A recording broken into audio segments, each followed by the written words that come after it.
Et top chrono. 15 minutes les gars. Le quiz. 15 minutes les gars. Le quiz. Vous avez 15 minutes à perdre, passez-les avec nous et rassurez-vous, le chrono est lancé, on ne dépassera pas les 15 minutes les gars. Le quiz. 15 minutes les gars. Le quiz. Bonjour tout le monde, bonjour Christophe Ajus. Bonjour Charlie Weber, bonjour à toutes et à tous. Des questions, des réponses, des infos utiles et inutiles, mais en plus court, c'est 15 minutes les gars. Oh c'est bien résumé ça. Ah ouais. J'aime bien, pas de Merci. joker, pas de question twist, rien Non. du tout. Première question, c'est à vous. Vous avez pas dit quiz.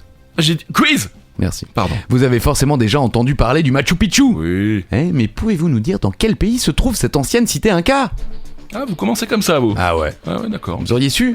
Oui. C'est vrai? Bah, j'ai fait des études d'histoire monsieur. Vous Bon, savez très bien que ça super, me le mec, passionne. vous saviez même pas la traversée des Alpes C'est vrai. en cochon d'Inde?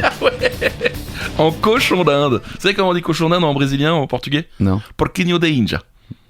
Alors c'est le Pérou. Le Machu Picchu, qui littéralement veut dire vieille ou vieux sommet. Ah ok. Et c'est de la langue quechua. Faut pas croire que ce ne sont que des tentes. Des tentes, La ouais. langue quechua, c'est une langue des Quechua, qui sont Merci. une population qui est regroupée un petit peu dans toute l'Amérique du Sud et D'accord. centrale, je crois. Très bien. Et donc c'est une Merci. ancienne cité Inca du 15e siècle au Pérou, C'est fou ça. perchée sur un promontoire rocheux qui unit les monts Machu Picchu et Huayna Picchu, Pas mal. le jeune pic en quechua. Sur le versant oriental des Andes centrales, son nom aurait été Picchu ou Picho. Voilà. Considérée comme une œuvre maîtresse de l'architecture des Incas, elle est peu à peu abandonnée après l'effondrement de l'Empire Inca au XVIe siècle, puis méconnue durant des siècles en dehors de la population locale. Cela lui a conféré une réputation de cité oubliée. Machu Picchu fut exploré en 1911 par l'archéologue américain Hiram Bingham, professeur assistant d'histoire de l'Amérique latine à l'université Yale, qui la fit connaître dans un ouvrage de référence. Le site est généralement considéré comme une des résidences de l'empereur Inca Pachacutec. Oui. Ouais, Pachacutec. Ouais. Quelques-unes des plus grandes constructions et le caractère cérémonial de la principale voie d'accès au Yacta évoquent un sanctuaire religieux. En revanche, les experts ont écarté l'idée d'un ouvrage militaire. Ah, ok. Au centre d'un ensemble culturel et naturel connu sous le nom de sanctuaire historique du Machu Picchu, le site est depuis 1983 sur la liste du patrimoine mondial de l'UNESCO et depuis le 21e siècle, Oui.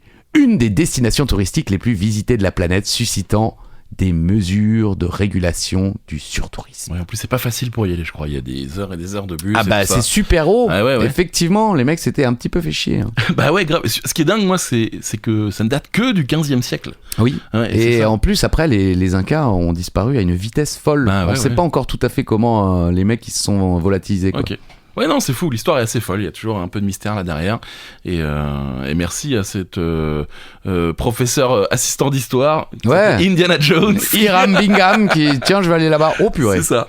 Bon allez, question numéro 2. Quand on est fan de vexillophilie, qu'est-ce qu'on collectionne?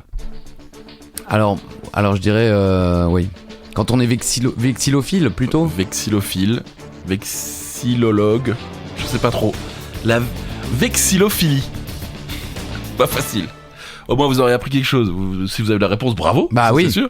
La vexillophilie est le nom donné à la collection de drapeaux, d'étendards et de pavillons. D'accord, Voilà. ok. La Fédération internationale des associations vexillologiques, la FIAV bien sûr, Bien sûr. regroupe actuellement 51 associations régionales, nationales et internationales. Alors la vexillologie de Vexillum, nom de l'étendard dans les armées romaines, Ok. est l'étude des drapeaux et pavillons. Ah. C'est un peu ce que faisait Ah oui, Sheldon j'allais dans- vous dire. Ah oui. Fun with Flags. Voilà, Ah, le très bonne. podcast. Vexillologie, voilà. Vexillophilie.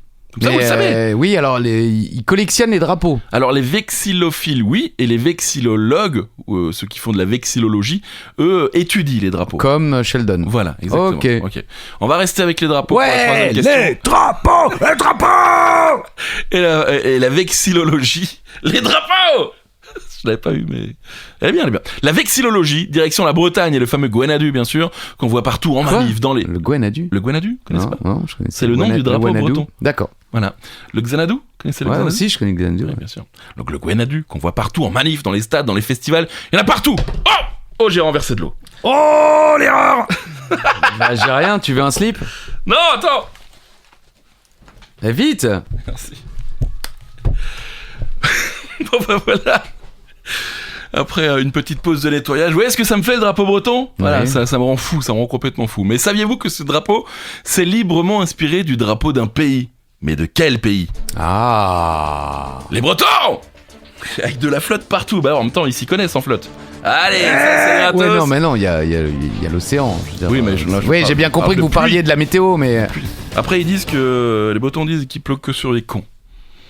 J'ai quand même l'impression de passer pour un con à chaque fois que je passe en Bretagne quand même. Bon allez, elle était bonne celle-là, hein. Regarde. Allez. Bon, la réponse c'est les États-Unis. C'est vrai ? Le Stars and Stripes. Ouais. Voilà. Stars and Stripes. Créé par Morvan Marshall, un architecte et militant nationaliste breton entre 1923 et 1925. Donc c'est pas si vieux. Ah oui, non, il a pas vécu 2 ans, le gars. Non, Ok, il a créé ce drapeau en 2 ans, en par 2 ans. contre. Putain. L'homme s'est inspiré de la bannière étoilée du drapeau des États-Unis. Certains disent que ça viendrait également du blason de Rennes, mais bon, ça je n'y crois pas du tout. Ah bon. En tous les cas, suite à la guerre 14-18, où la Bretagne a subi de plein fouet la guerre mondiale, le nationaliste a souhaité obtenir un drapeau représentant la Bretagne. Il faudra attendre 1927 pour que le Gwenadu devienne le drapeau officiel de la Bretagne. Pendant près de 30 ans, il sera interdit par les autorités françaises, car il est considéré comme séditieux et autonomiste. Mhm. Voilà, comme ça vous le savez. Ouais. Et c'est à partir des années 60-70 que l'interdiction se lèvera et qu'il pourra être hissé sans aucun problème pour aujourd'hui être présent dans certaines mairies, administrations, conseils régionaux, conseils généraux, mais aussi lors des festivals, Oui, des manifestations, oui, dans les c'est stades, vrai. partout, il y en a Ouais, partout du bah, Gwenadu. ouais. Le Gwenadu est composé de 9 bandes horizontales, noires et blanches, d'égale largeur et de 11 mouchetures d'hermine. Ok. Voilà. D'accord. Les 5 bandes noires représentent la Haute-Bretagne, c'est-à-dire le pays rennais, nantais, dolois, malouin et penthièvre. Les 4 bandes blanches représentent la Basse-Bretagne pour les comtés de Léon, Trégor, Cornouailles et les pays vannetais. Ces 9 bandes symbolisent les 9 provinces historiques de la Bretagne. Voilà, comme ça vous savez tout. Ok. Donc il y a quand même un petit peu ça représente la Bretagne. D'accord. Voilà. Merci, oui, c'est un peu le principe, oui, Oui, d'accord. c'est vrai. M'engueulez pas. Allons-y. Oh, d'accord. Quoi ? Musique.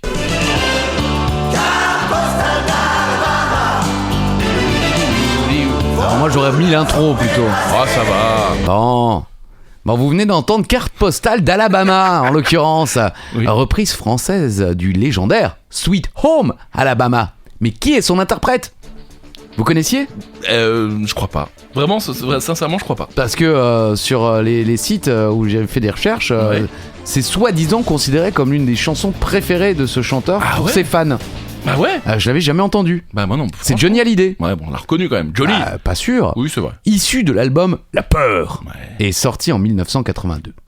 À noter que la chanson est adaptée en français par son pote d'enfance, un certain Eddie Mitchell. Oh, non, Ouais. je savais pas. Et La Peur, cet album donc, est le premier album de Johnny Hallyday à être diffusé en CD Wow. et l'un des tout premiers du genre en France, Ah ouais, en d'accord. 82. Ok. Alors je sais pas s'il a direct été sorti en CD en 82, Ouais. mais il fait partie des tout premiers CD à être sortis en France, La Peur de Johnny Hallyday avec Carte postale d'Alabama. Franchement, elle est cool quoi.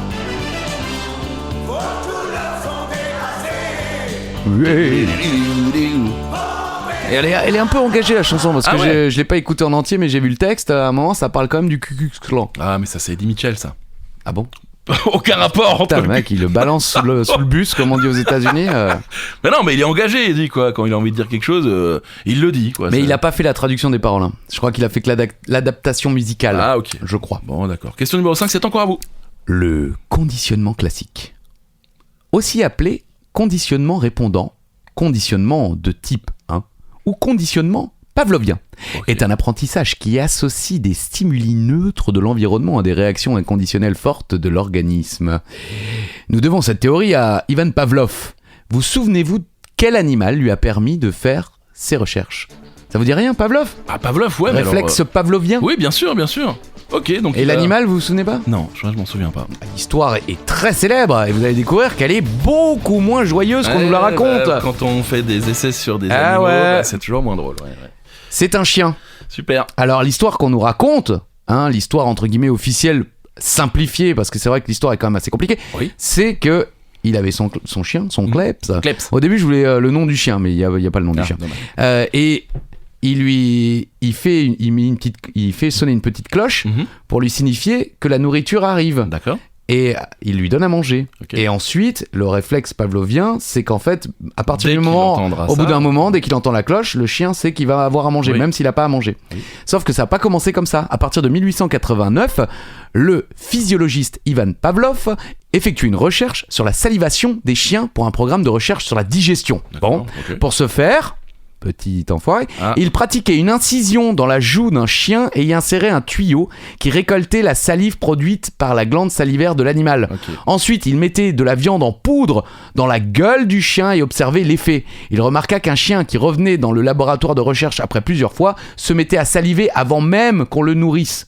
Ouais. Et cela dit, il fallait quand même ouvrir... Ouais, une belle saloperie. Le chien salivait à voir simplement la pièce, le plat où on mettait la nourriture, la personne qui la lui donnait ou encore sentir l'odeur de la viande. Le chien anticipe, il associe la situation présente à la situation qui va suivre. Ok. Voilà ce que signifie désormais maintenant ce qu'on appelle le réflexe Oui. pavlovien. Dans sa deuxième expérience sur le sujet, il présenta de la nourriture à un autre chien. Cette fois, le si était la nourriture qui provoquait, alors est-ce que c'est le stimulus, je sais plus, bon bref, qui provoquait toujours la même salivation du chien, riz. Conséquemment, Pavlov commença à faire un stimuli, SN, à chaque fois qu'il se préparait à lui servir son repas. Après peu de temps, il réalisa que le chien salivait, donc riz vers RC, Ok. dès qu'il entendait un stimuli, SN vers SC, Ok. et ce, même dans un cas où il ne lui apportait pas de nourriture. Ce stimulus pouvait être des sifflets, des métronomes, des fourchettes qu'il faisait résonner, ou en plus des stimulus visuels habituels. Voilà, ça c'est le D'accord, côté ok, la ok. petite cloche. Ouais. En réalité, je pense qu'il n'a jamais utilisé de petite cloche, mais il faisait avec le son. D'accord. Au départ, c'était simplement le chien qui se rappelait de l'assiette, Ouais, de la ouais. personne qui lui appelait la Mhm. bouffe. Et petite info amusante, le réflexe de Pavlov a été découvert en 2007 chez la blatte Ah. par 2 chercheurs japonais, les gars. Et ouais, qu'est-ce qu'on fait ? Bon, on va essayer ça sur une blatte. Ouais. Leur recherche démontre au passage que le glucose, dont l'action chimique sur le cerveau n'est plus à démontrer, plaisir, association, etc., pouvait agir ailleurs que chez les mammifères. Chez les blattes. Chez les blattes. Comment ils ont fait? Alors là, c'était pas noté. Mais ils ont aussi découvert qu'un truc marchait comme ça également chez les pigeons. Ah ouais? Ils ont pris un pigeon, ils ont pris 2 mecs. Deux Ok. mecs qui voulaient leur donner de la nourriture, mais un des deux leur mettait des coups de pied. Ah bah d'accord. Et au bout de quelques temps, ils ont changé les vêtements du mec et ils ont décidé que les deux donneraient à manger. Ok. Eh bien, les pigeons se méfiaient toujours du gars Du mec. qui... et en même temps, ils ont découvert grâce à ça que les pigeons retenaient... étaient physionomistes. Ah ouais, incroyable. Je crois que les corbeaux aussi, Ok. ils choisissent... si on les maltraite une fois, ils vous détestent à vie. Ok. Voilà. Bon, Ça- après, je ne maltraite jamais de corbeau. Bah merci. On va finir rapidement, il reste peu de temps. On va finir avec de la joie, avec une question sur les armes. Ah. Voilà, et surtout sur l'une des armes les plus connues de France, le fameux FAMAS. FAMAS qui est en fait un acronyme, et dans cet acronyme, on y retrouve la ville dans laquelle le fameux fusil était fabriqué à ses débuts. Mais quelle est cette vrai ville? Eh Ah oui, ouais. c'est Thibaut qui m'a donné... Ah bah évidemment. bah oui. Ah oui, dès qu'il s'agit de tirer sur des gens, on l'embrasse. Il ne fait jamais ça. C'est vrai. Ouais, il fait d'excellentes pattes. Ah mais en tout cas, c'est une ville qui est première ligne ferroviaire de France. Eh ouais, ils sont là, ils sont en place.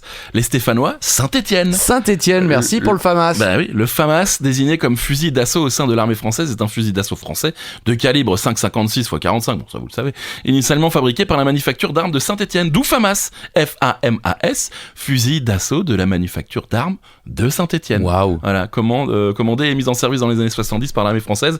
Il a depuis 2016 été remplacé par le fusil d'assaut allemand HK416.